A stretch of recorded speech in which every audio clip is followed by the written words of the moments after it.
All right, now look at this real fast, right? Okay, now look at these three players and look at their numbers. Okay, we got Charles Barkley. He averaged 20, 20, 11. Tim Duncan averaged 19 and 10. Karl Malone averaged 25 and 10. Now, just by numbers, who do you think is the best player? Okay, cool. Now, knowing what you know and knowing who these guys are, who would you say is the best player? You gonna say Tim Duncan, right? Okay. Now, let's look at their numbers from their best year. In 87, 88, Charles Barkley averaged 28 points. In 89, 90, Karl Malone averaged 31. In 01, 02, Tim Duncan averaged 25. Now, just by numbers alone, who would you say is the best player? Okay, cool. So, by you knowing who these guys are, who's the best player to you, you're going to say Tim Duncan. Okay. Now, I ain't trying to be biased. We're going to keep it real. This the most rebounds they averaged in the season. You know, Tim Duncan averaged 13, basically. Karl Malone averaged 12. Charles Barkley averaged 14. Now, let me just show you this real fast because this is interesting. Mind you, Charles Barkley is 6'6". Tim Duncan is 7 feet. The most rebounds Tim Duncan ever had in the game is 27.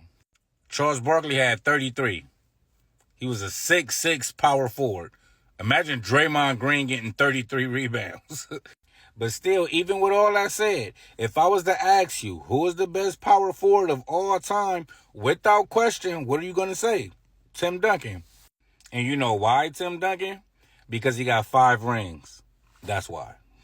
And to say Tim Duncan is the best power forward of all time, that's why he got those 5 championships, you're discrediting everybody that helped him get there.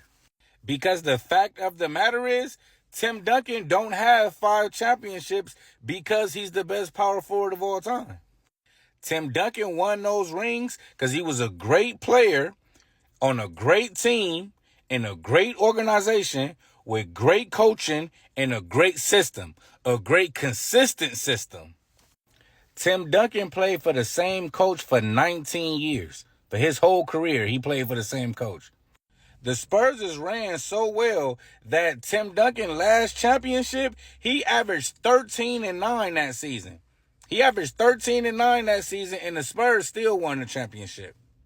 So I'm not saying Tim Duncan not one of the best players of all time. What I am saying is team accolades don't make you the best individual player. Team wins don't make you the best individual player.